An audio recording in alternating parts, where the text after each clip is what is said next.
This is a video that I've put off making for a while. In fact, I've put off making a lot of videos for a while because of this.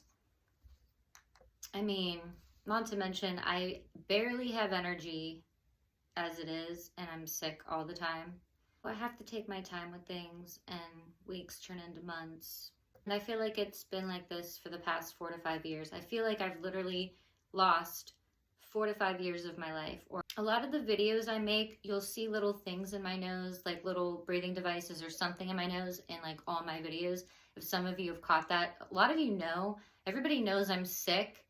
Most people know a little bit about my condition or they know nothing.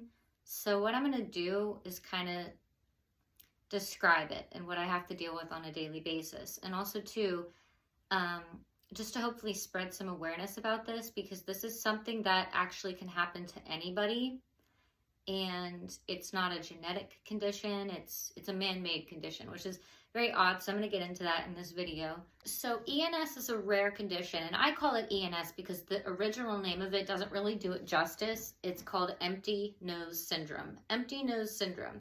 I mean, I guess that is part of it, but so ENS is a rare condition that makes you feel like you're suffocating whenever you take a breath in. Either because there's too much turbulence and the air takes forever to go through your nasal passages, or because there's nerve damage so that you can't sense the air, and so then you feel like you're suffocating. And it causes the loss of sensation of air because the turbinates are damaged. Imagine yourself for a second without a nose, or hold your nose shut and try to take a breath in. Do it. I'll wait. Do it.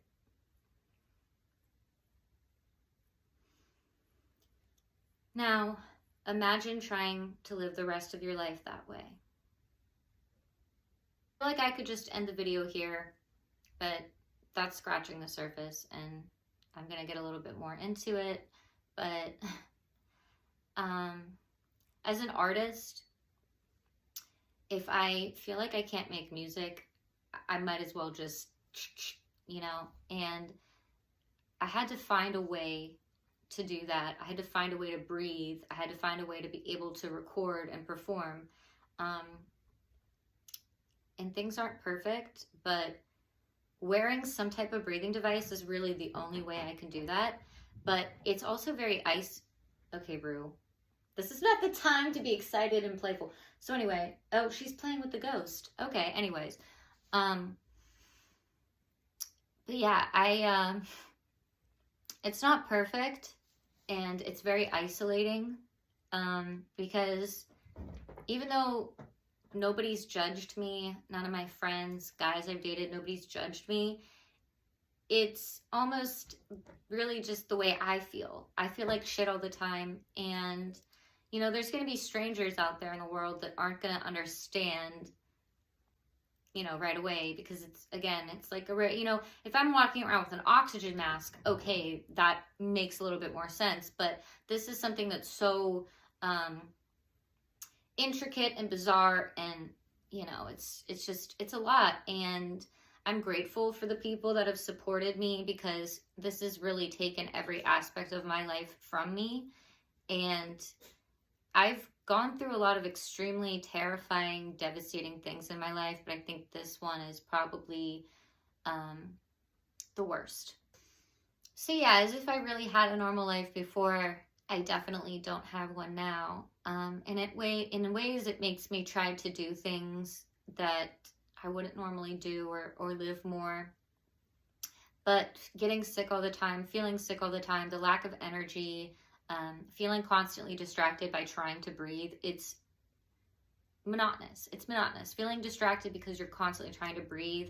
I would say that this is a disease that is the closest thing to hell. I don't believe in hell. I believe in hell on earth. I don't believe in hell in an afterlife. But if you ask anybody that has this, it's an accurate way to describe it. So I've been dealing with this for so long, and I've been like fighting the court system to help me get some kind of assistance, since I can't really live a normal life and work a normal job, and I'm sick constantly. I recently had a second appeal case, and a judge whose last name begins with a K and sounds a lot like mine, he was kind of rude, and he denied it. He like didn't seem to understand it. And I really don't have patience at all for that kind of like attitude or behavior. My doctor provided him with so much literature, and I know that my doctors definitely had to be subpoenaed before in court for people that have this condition, that have had to fight and fight and fight to get on disability for it, because it is such a rare condition. My lawyers are taking this to a higher court. It is the highest court that you can take a disability case, which so happens to be in Virginia, which is where this all happened. And I really don't have the energy to keep fighting. So I'm trying to get this message out there.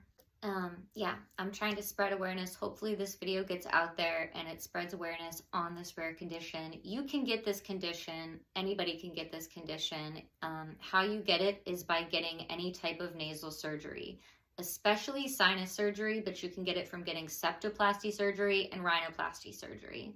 Now, how I got it was a septorhinoplasty surgery.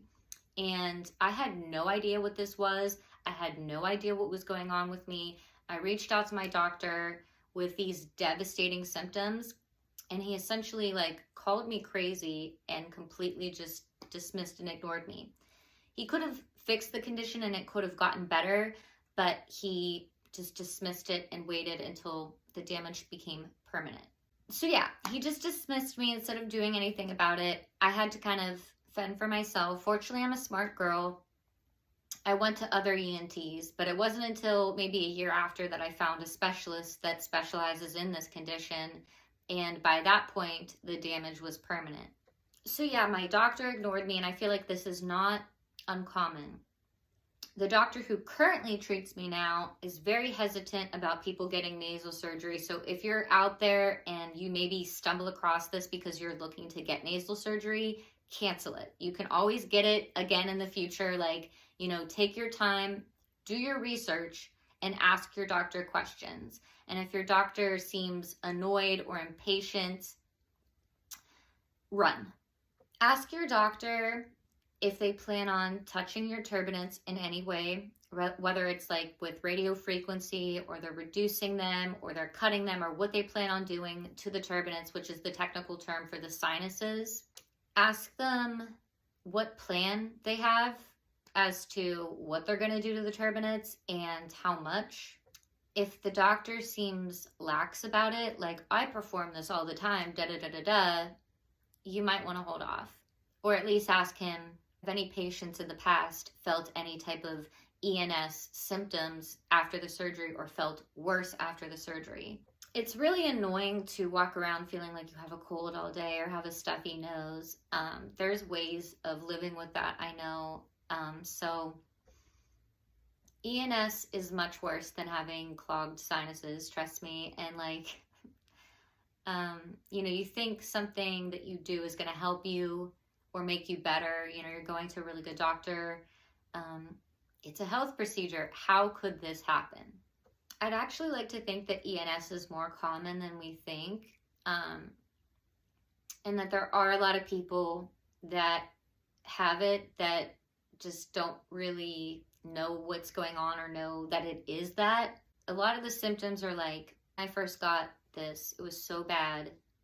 Every time I took a breath in, it felt like I was breathing in dry, cold, burning needles. And I was so afraid to even take a breath.